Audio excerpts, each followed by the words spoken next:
Welcome, everyone. Welcome to this masterclass with the title, How to Economically Achieve Clean Transport, Shifting Towards Mobility that is Good for the Climate and the Bottom Line. My name is Louise Cole-Taylor, and I will be your moderator for the next 45 minutes.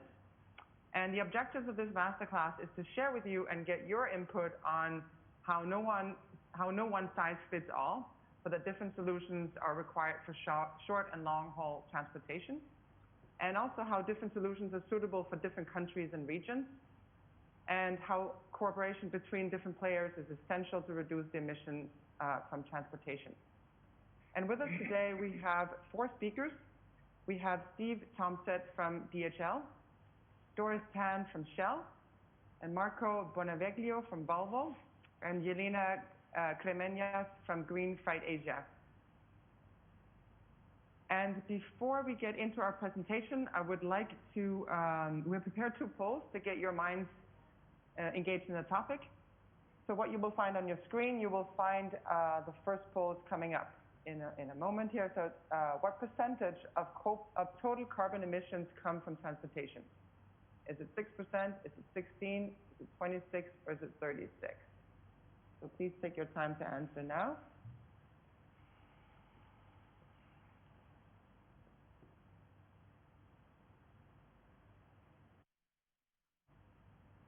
And I can see the numbers coming in here. I can see we have about 45% saying 26%, and we have about 36% saying, no, sorry, I'm mixing it. So let me just say the winner is 26%, and then the second is 36%, and then 16, and then 6%. So thank you, everyone, for participating. And we have a second poll prepared for you, also to get your minds engaged. So the second poll is, which transport mode generates the highest number of carbon emissions? Is it 1, passenger vehicles? Or is it 2, road freight vehicles? Or 3, aviation? Or 4, shipping? So please also provide your answers.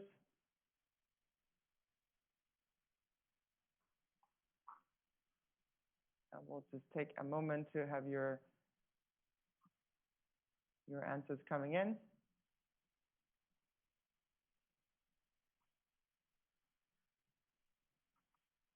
So we're seeing about the number of passenger vehicles is the highest, and then road freight, and then aviation, and then shipping.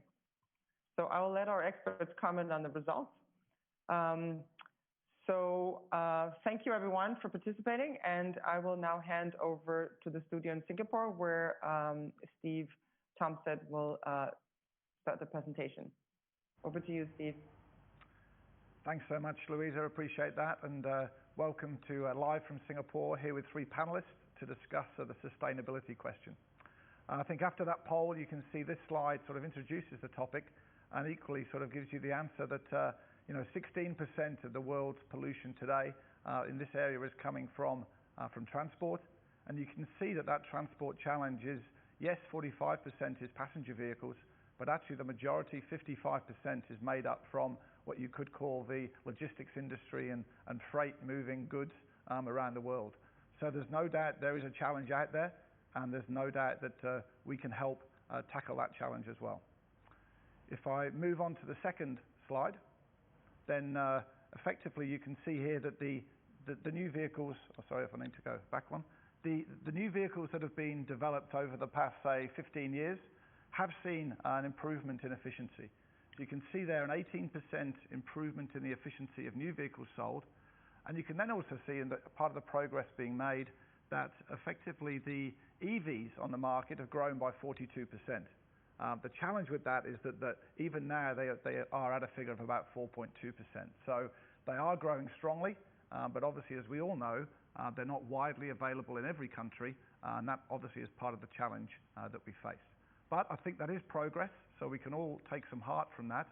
And I think the other sign of great progress is that many companies around the world are making pledges to become more sustainable. I'm very proud to say that DHL is one of those. Our CEO and Chairman, Frank Appel, made that pledge of €7 billion being invested to 2030 along with the introduction of science-based targets to really try and focus our group on this huge challenge. We'll get there through better blending of aviation fuels, through the electrification of our final mile, through working with our sea freight carriers and partners to also improve the blend of their fuels. And then lastly, through our warehousing and design of those warehouses to incorporate far more solar, far more efficient lighting, and really that drive towards carbon neutrality in the goods that we store on behalf of our customers. So you can see that DHL is certainly pledging to get on board with that, and I think part of this session is to really understand that our customers are driving some of that sentiment for sure, and equally that DHL, amongst with many other companies, is looking for our suppliers to also join us in that challenge.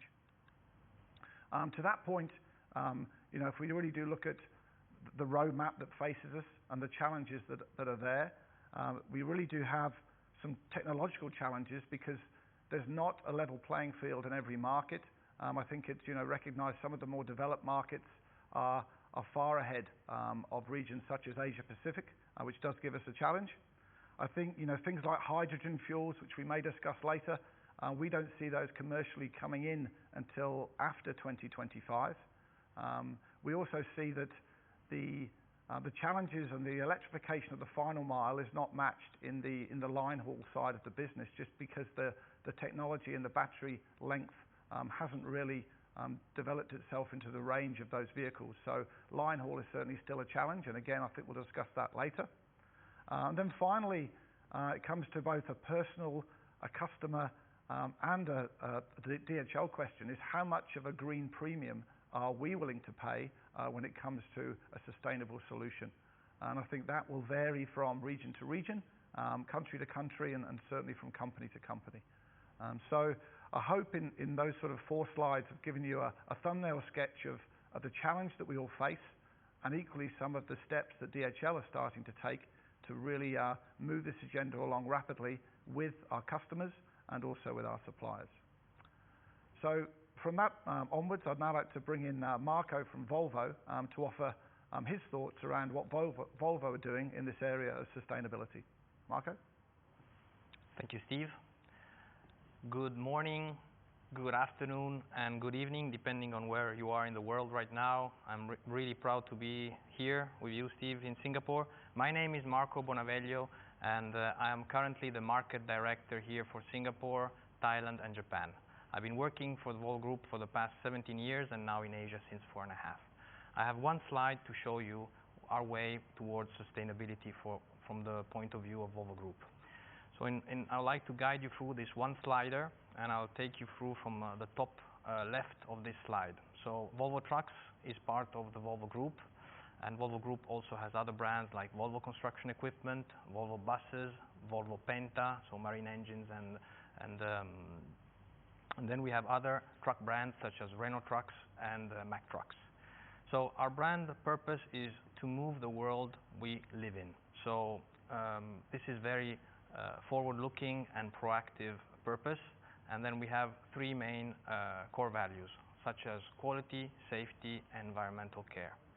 To prove the environmental care core value, I would like you to focus on the main part of the slide, the middle slide, where here you would see our lineup of medium and heavy-duty trucks, electric trucks. So I'll take you through this lineup with the 2 extreme trucks on the left and on the right side of the slide. On the left side, you will see our medium-duty Volvo FE, and on the right side, the medium-duty Volvo FL. These trucks were launched already back in 2019.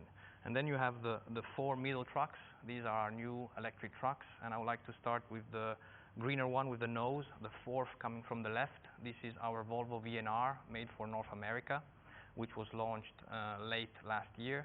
And then we have the rest of the 3 trucks, the Volvo FM, FH, and FMX, which were recently released and will start series production in 2022. So these, we are today comfortably saying that we have the most complete range of electric trucks in our industry. And these trucks can reach a range up to 300 kilometers today, which means when we look at Europe, covering 45% of the transport needs of goods.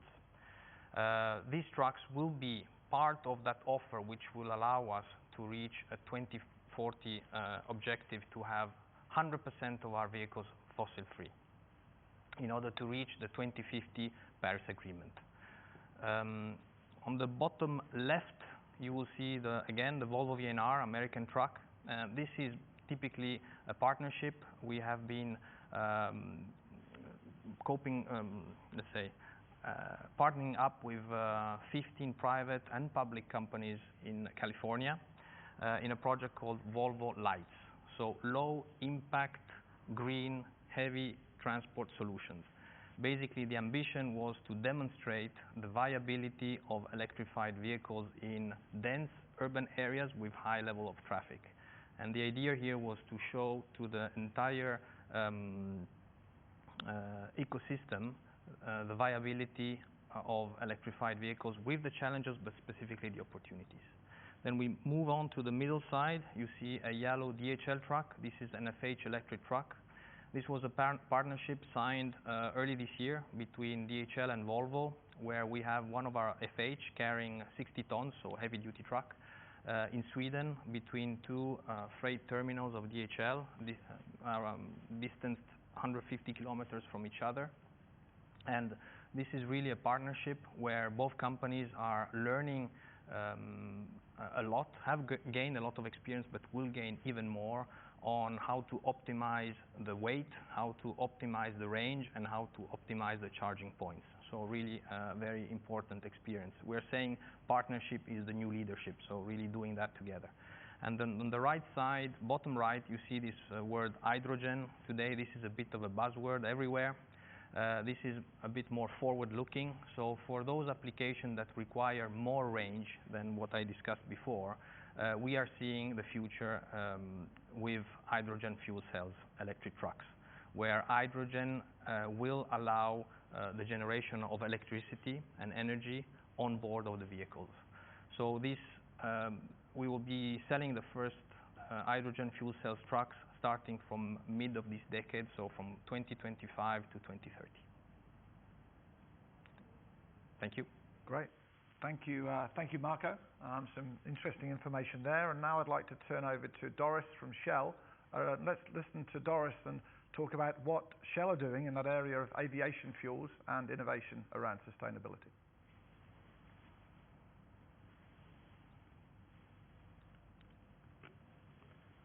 Sorry, I forgot to unmute myself.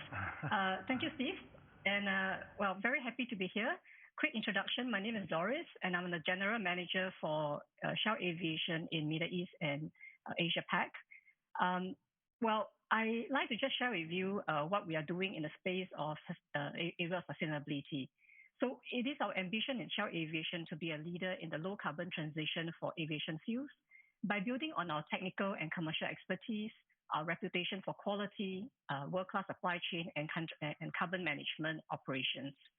We advocate a three-tier carbon management approach to emissions to avoid by adopting new technologies and driving operational efficiencies, to reduce through the use of sustainable aviation fuel, and to offset by using high-quality carbon offset credits to compensate for emissions. I will just elaborate on what we are working on in the reduce space. So Shell Aviation is working to supply, invest, and collaborate with partners, all with the aspirations of offering SAF as a significant part of our fuels portfolio. You may like to know that we are the first fuel supplier to deliver SAF via mainstream fuels infrastructure in both Europe and North America simultaneously. I'll give you two examples. So Shell Aviation enables DHL Express to take regular flights using SAF. The volume of SAF that is supplied by Shell Aviation represents a full year of DHL Express fuel requirements from Schiphol Airport, helping them reduce their carbon emissions from this European hub.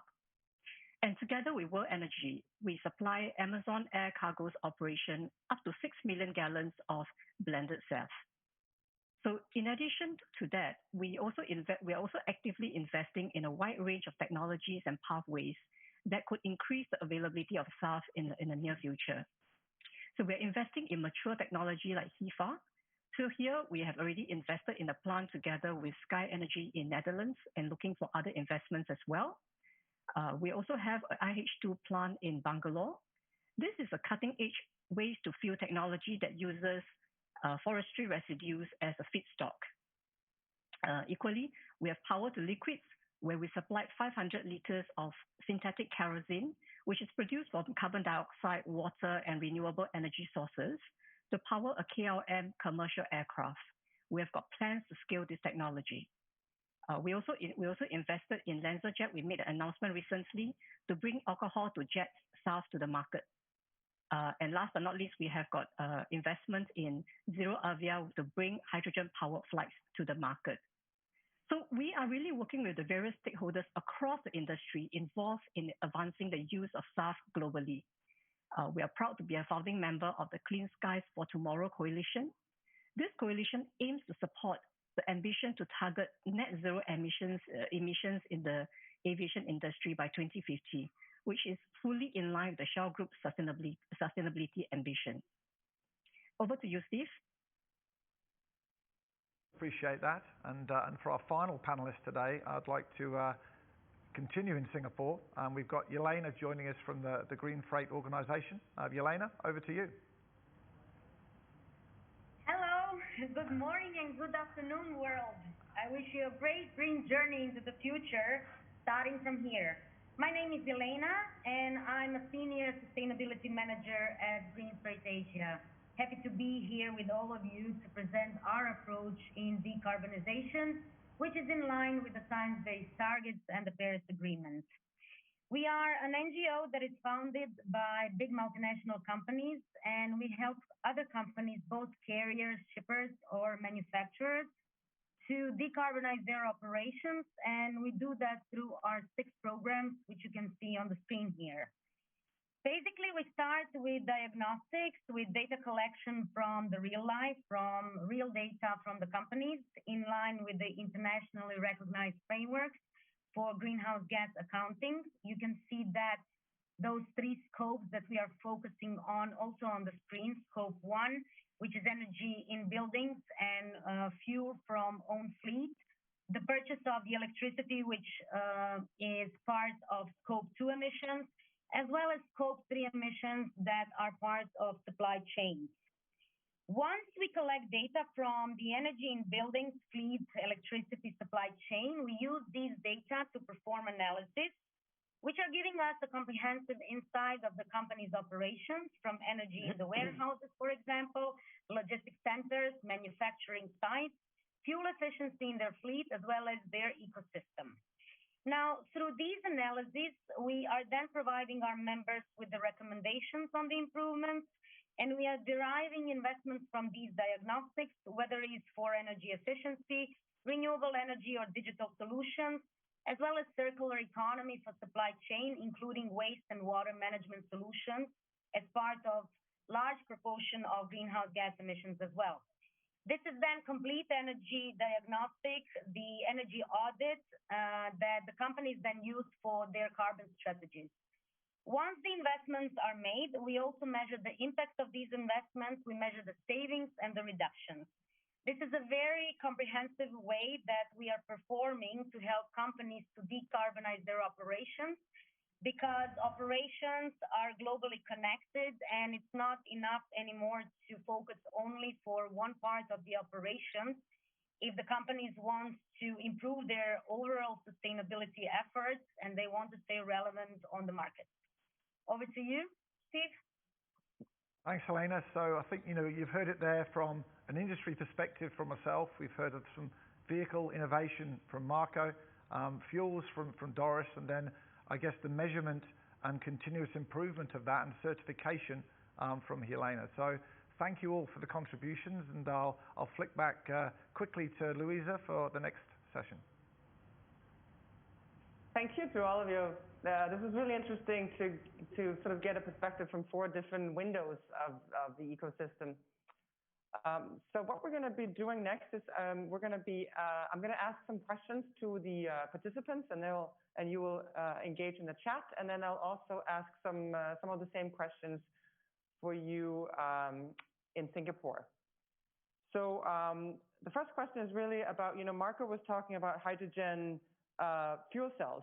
So I'd like to ask the question to you. When do you think hydrogen fuel cells will hit the market?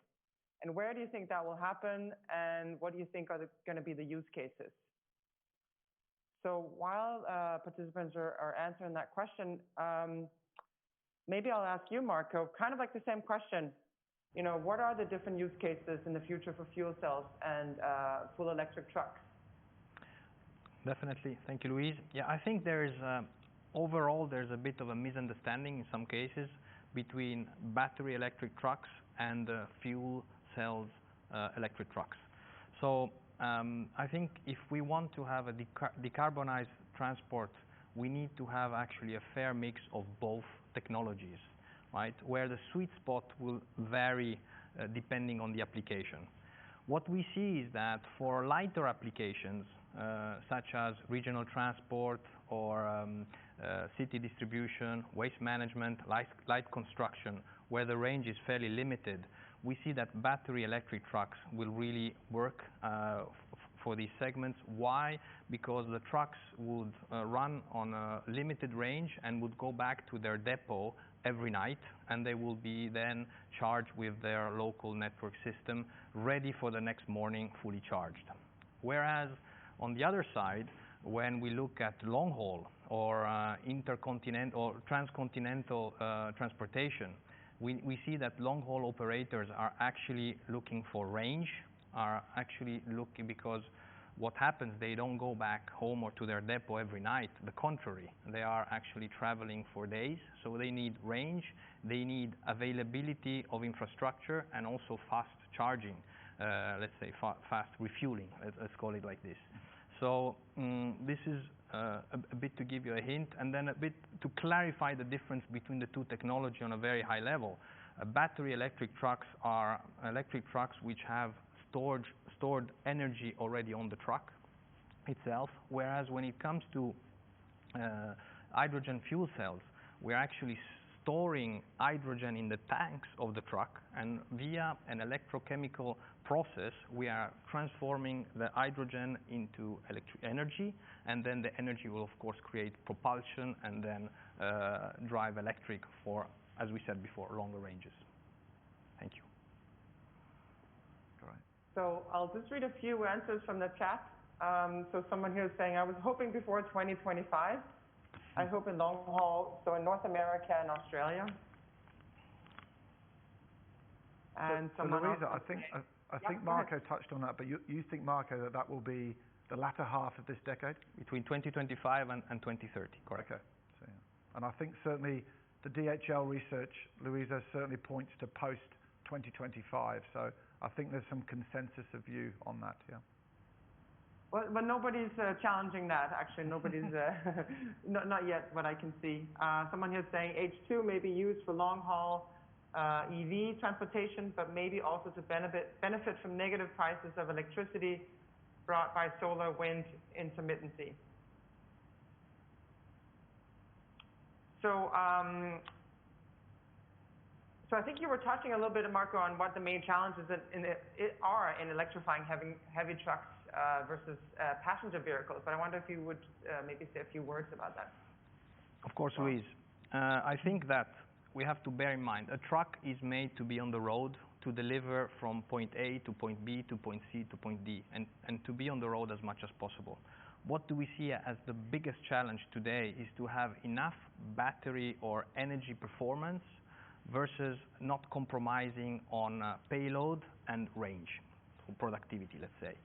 So it's really very important that we basically balance all these different factors, such as range, battery capacity, battery pack weight, charging stations, and then payload, so what I can carry. So to give you an example, we have, for example, we take a Volvo FL 17 tonners. If we were to drive up to 200 kilometers of range, we would have 4 battery packs.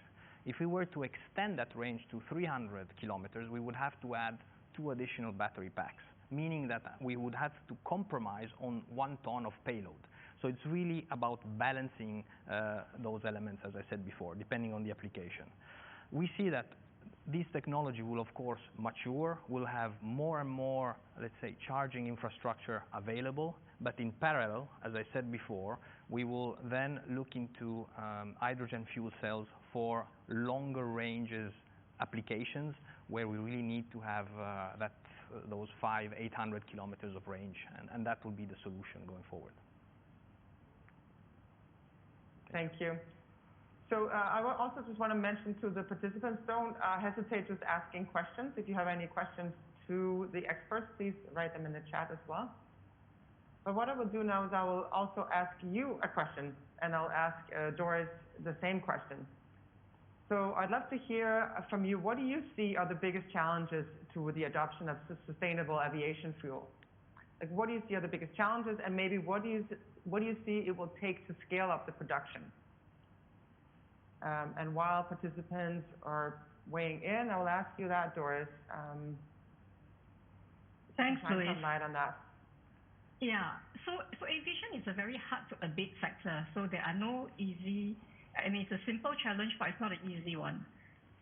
So to begin with, the sustainable aviation fuel supply chain itself faces a chicken and egg issue with demand and supply. You can imagine that costs will come down if production scales up, thanks to learning curve effects and economies of scale. But few suppliers today are not seeing a strong demand sector to increase production, and demand is low, therefore, due to the high price premium. Just for information, the price premium today is at least 100 to 200% higher than regular kerosene for the most readily available technologies, and is significantly higher for other technologies that is still very new. Today's commercial SAF production is only 0.1% of the total jet consumption that we are using. And even if we have heard quite a few projects that have been publicly announced, if you take all that in the next few years, the capacity may scale up to about 4 million metric tons.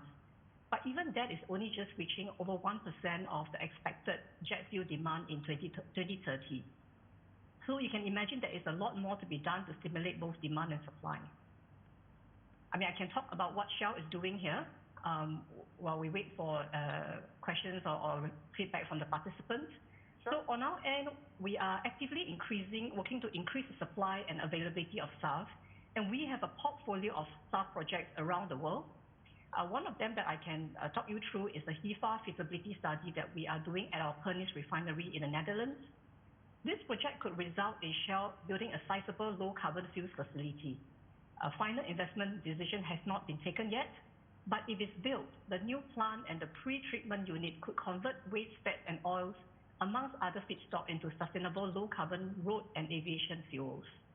And earlier, I also mentioned about our investment in a sustainable fuels technology company called LanzaJet, which is developing SAF through an alcohol-to-jet process that can provide more than a 70% reduction in greenhouse gas emissions when compared to conventional jet fuel. Thank you. You know what?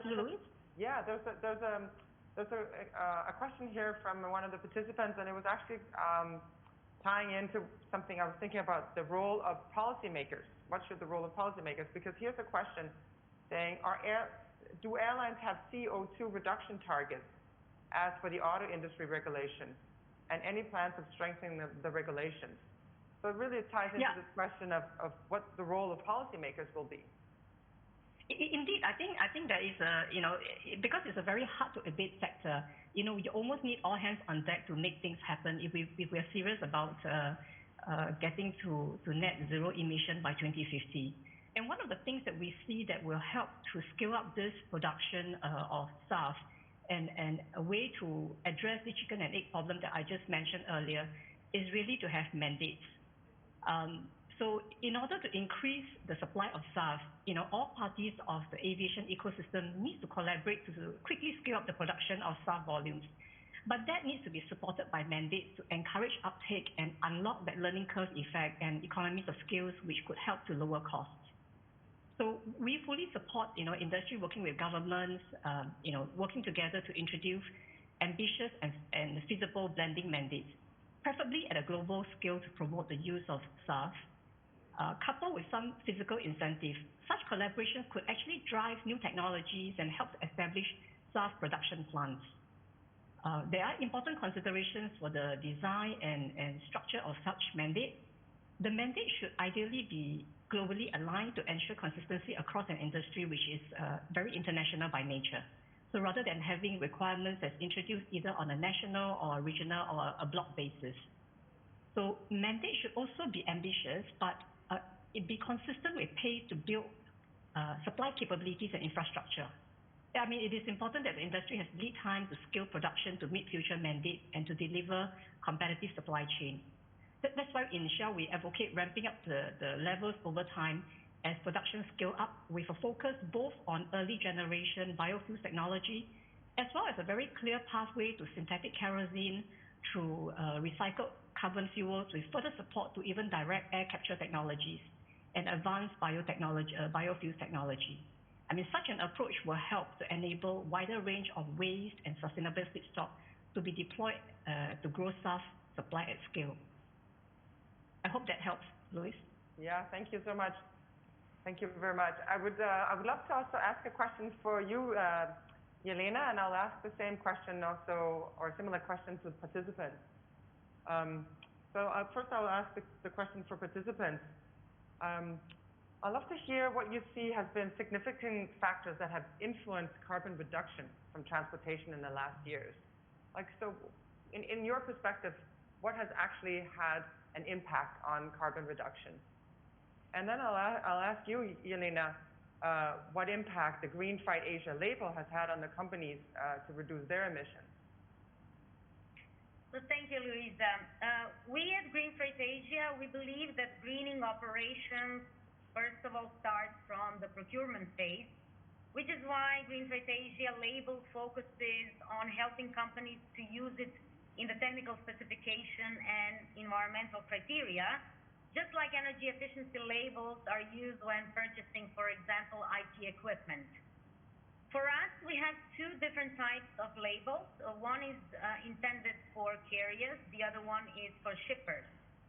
For carriers, it's interesting because they can measure their overall carbon footprint from their operations and fleet and use it as in the advantage when bidding for better contracts with shippers. And for shippers, it is important because it gives them the insight which carrier has better sustainability improvements from year to year. We know that for some companies, majority of greenhouse gas emissions lie in scope 3, which are supply chain emissions.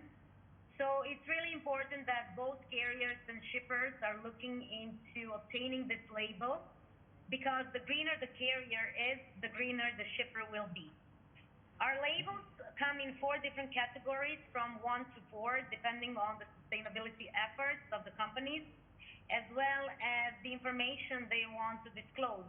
However, companies must be aware that non-financial disclosure is already mandatory for multinational companies across the globe, and soon will be for small and medium enterprises as well. So it's really important and of the interest of the companies to understand their carbon footprint, because this will be also one of the eligibility criteria for sustainable finances when they want to raise their capital or attract investors, as well as required from the customers and clients already. The overall impact of the GFA label lies in the fact that multinational companies which have small and medium enterprises as their supply chain partners in many different locations are using this label to compare different carriers and then decide the one which has the best sustainability and carbon footprint. Over to you, Luisa. Thank you. So there's a few questions coming in from participants, and I'd like to share some of them with you.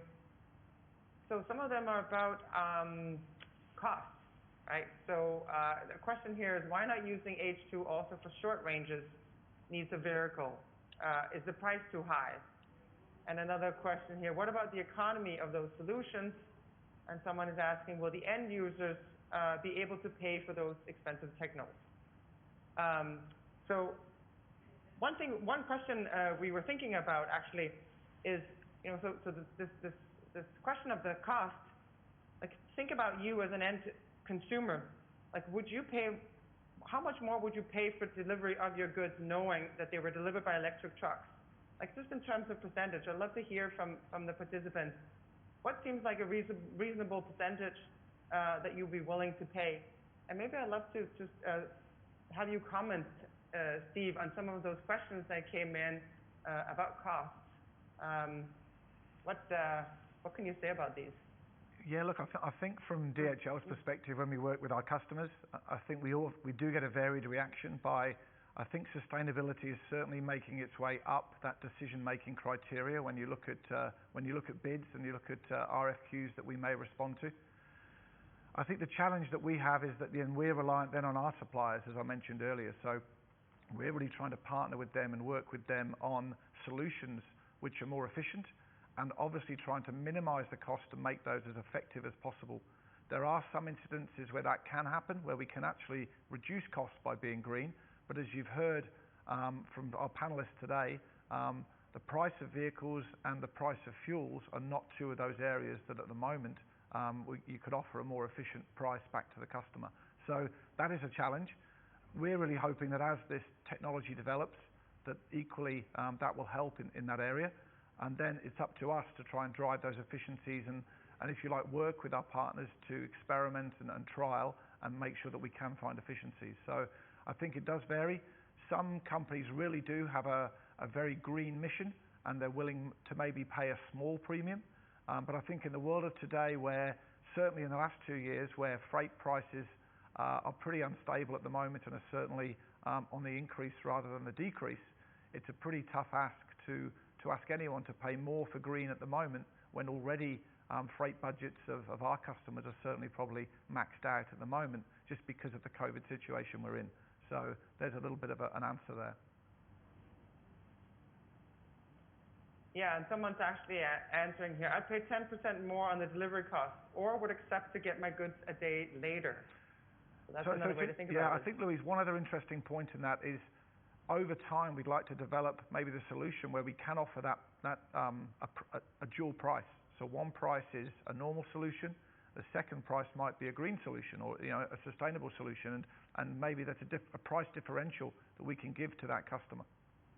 It certainly happens in other industries, yeah. And of course, maybe Steve, by time we will see also this cost also being, let's say, going down, so maybe becoming we more hope affordable. So, for sure, yeah. So I think I'll take one more question from the audience because it's a very precise question, and it's for you, Marco. Someone is just asking. Oh, sorry, I just have to find it. Up, sorry.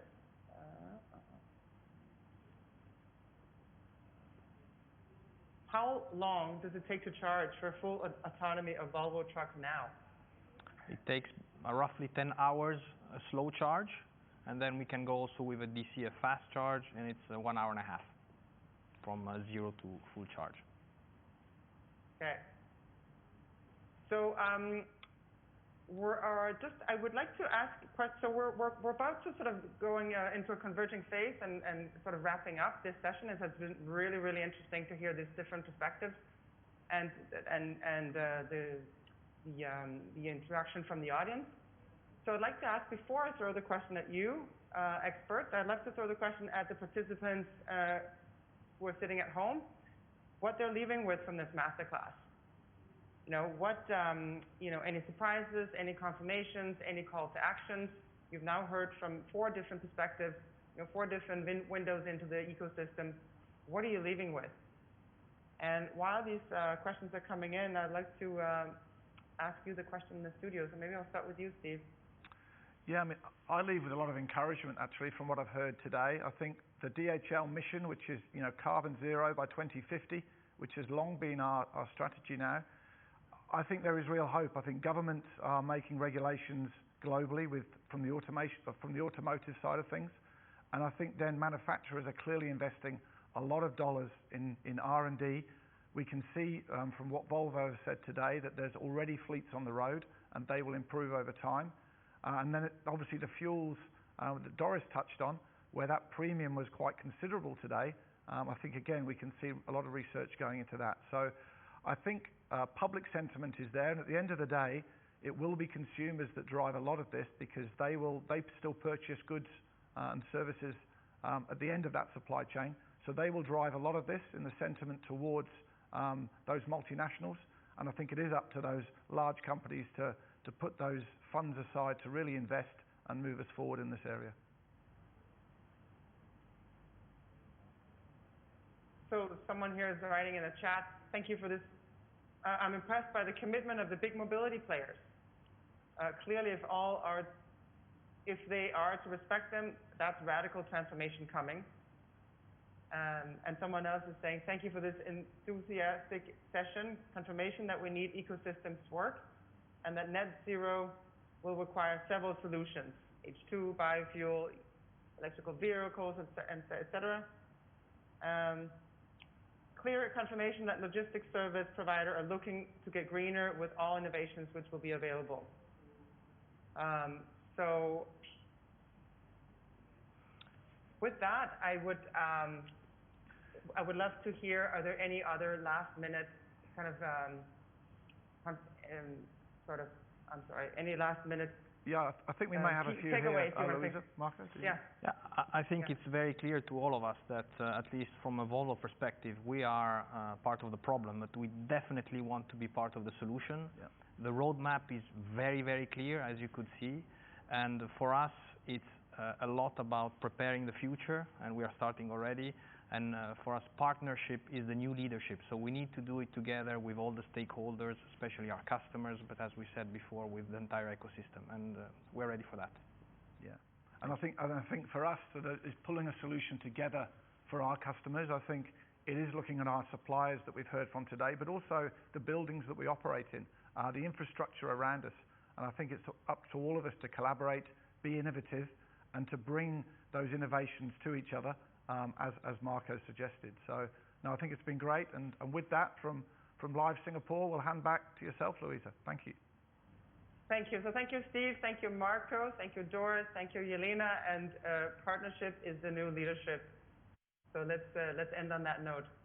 Thank you. Thank you so much, everyone.